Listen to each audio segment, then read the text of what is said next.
Hey, what's going on, everybody? Max here with Because Bitcoin. And today, for 10 minutes max, we are going to be talking about KASPA again. Now, I know some of you are probably like, well, Shots 2 days in a row. Come on, man. You got to mix it up. and then another batch, you are probably like, hell yeah, let's only ever talk about KASPA. But I try to mix things up, but I do want to discuss something because my last video on KASPA for 10 minutes max did pretty well. But there were a lot of questions, and I want to address some of them in here. I also have a new fractal for KASPA that I want to share with you guys. But before we dive into the charts, guys, please consider liking and also subscribing to the channel if you are new here. We have picked up 550 subscribers now in the past 2 weeks. We are going parabolic here at Because Bitcoin on our YouTube channel. It's thanks to you guys. So please help support us even further. Hit that like button, hit that subscribe button, and let's dive into the charts. So I posted this fractal here on Twitter, so maybe some of you have seen it, but I would like to dive in a little bit deeper and dissect it. So on the left, we have KASPA. We have KASPA right now, and on the right, we have Solana from last cycle. Now, let's just get this one thing out of the way. I had a lot of questions under the last video. People were insulted. They said, "How could you possibly compare Solana to KASPA? It's dog poop, and KASPA's the greatest thing since sliced bread." And I said in my last video, I believe, or maybe I forgot, I said, I don't care. You can compare any two digital assets against anything. It doesn't matter what you can compare. Why do we compare ETH against Bitcoin? I mean, they're not the same. They're not even really similar.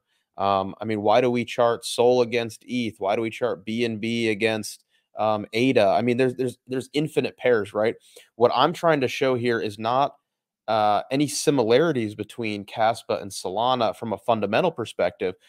I'm showing a fractal, right? I'm showing a fractal similar to that of the Wall Street cheat sheet. The Wall Street cheat sheet is it's like, where are we at within a market cycle, an adoption cycle, right? A bubble, the denial phase, the mania phase, the euphoria phase, whatever.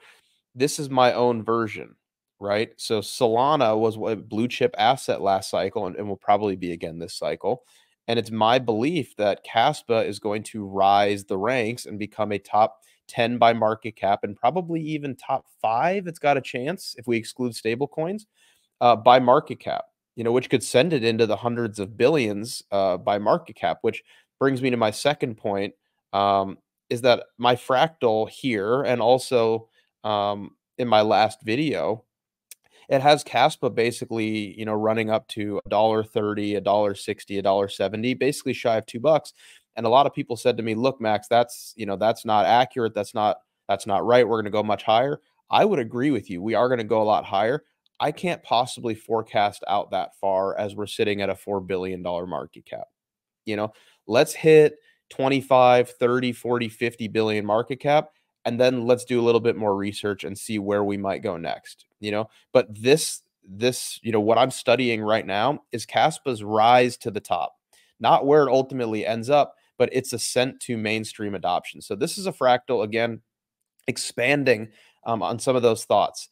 And this is where I believe we are at within this cycle right now. KASPA is at a 4 billion market cap, roughly. Solana, basically at end of Q1, early Q2 of 2021, so early last cycle, was at a 4 billion market cap.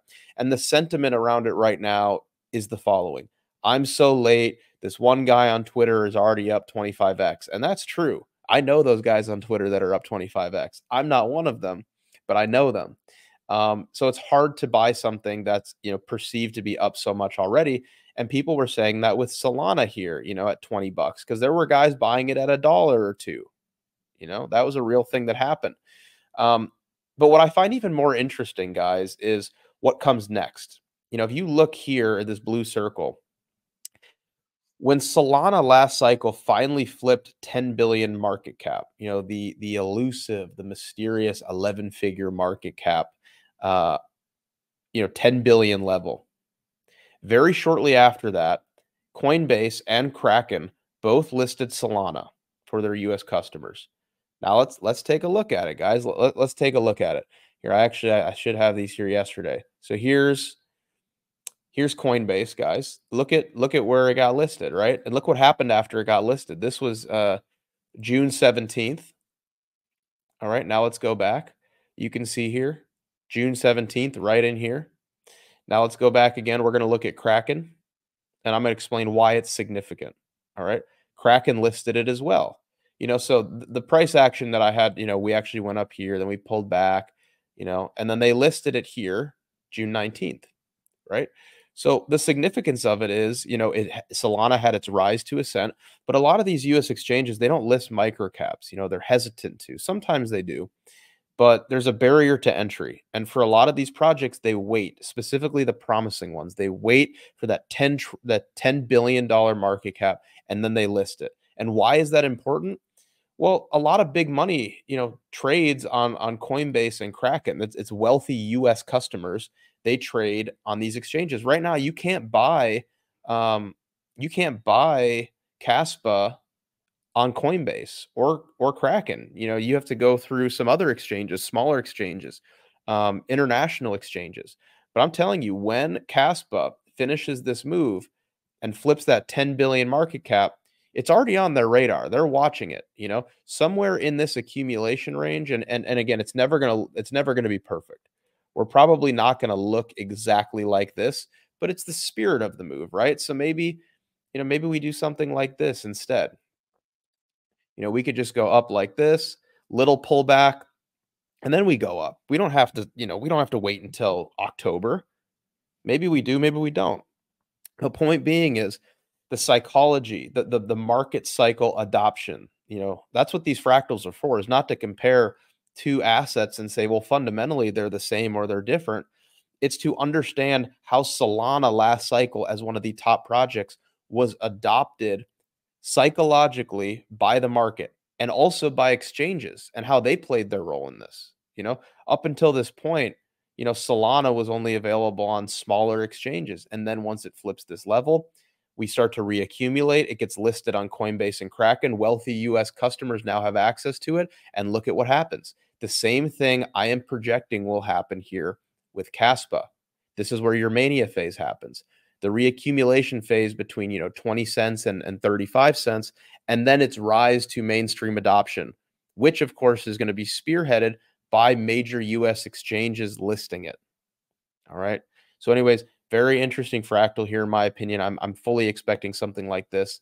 Now let's take a quick moment and let's actually look at KASPA against its Bitcoin pair and its ETH pair. And this is something that, I struggle with, just trying to justify even holding Bitcoin or Ethereum when something like this chart exists, right? This is why, we had so much conviction, by the way, to, sell Bitcoin and ETH and buy KASPA. And I'll show you the ETH chart next. KASPA likes to top. This is KASPA against Bitcoin. So KASPA paired against Bitcoin, for those that don't know. When KASPA BTC, this chart is moving up, that means KASPA is outperforming Bitcoin. When it's moving down, that means Bitcoin's a better hold than KASPA, all right, for the time being. Interestingly enough, 65 days of reaccumulation. Then we go up, hit the 3.414. 65 days of reaccumulation. We move up. We top out at the 3.414. Again, 65 days of reaccumulation. We're starting our ascent up to the 3.414. So until we hit that level, I am fully expecting, KASPA BTC to rise at least another 150%. Now we're almost out of time here. Again, this is 10 minutes max. We can only go for about 10 minutes here. We get short, sweet, to the point, deliver you all of your alpha in 10 minutes. Same thing against KASPA E, 65 days of reaccumulation, up 3.618. 65 days of reaccumulation, up 3.618. Same thing here. So from where we're at currently, I would prospect that KASPA against ETH could potentially go up another 200%. It's difficult to justify holding ETH, when the KASPA ETH chart looks like this. It really is difficult. So anyways, KASPA looks fantastic, guys. I'm really excited for what the future holds. Stay patient, stay sharp, stay focused. I think the best is yet to come, guys. This is, in my opinion, where you feel like you're late, in this zone. I'll highlight it blue. This is where you feel as though you're late and you missed the boat. But this is really the accumulation before things get crazy, just like Solana had here before its rise to mainstream adoption. But guys, that's 10 minutes. Thank you so much for being here. This is my second KASPA video in a row. And guys, later this week, me and Jim Ski Bum are making a monster collaboration video about KASPA. Cannot wait for that one. Again, guys, please like the video and also subscribe if you haven't yet. We greatly appreciate your guys' support. We are growing so quickly here at Because Bitcoin, and it's thanks to you guys. So please like and subscribe. Furthermore, check out the first link in the description below. That will take you to our website where you can browse our premium offerings. Right now, it's just a Discord. You can read reviews on it. We do 2 hours a day of private live voice calls. We share active positions and premium analysis that we don't talk about here on YouTube or on X. So consider checking that out. It's $5 per day or $150 a month. And in 2 months, when we drop our new flagship product called the BB Terminal, prices are going to go up exponentially. So get in during this little window while you still can.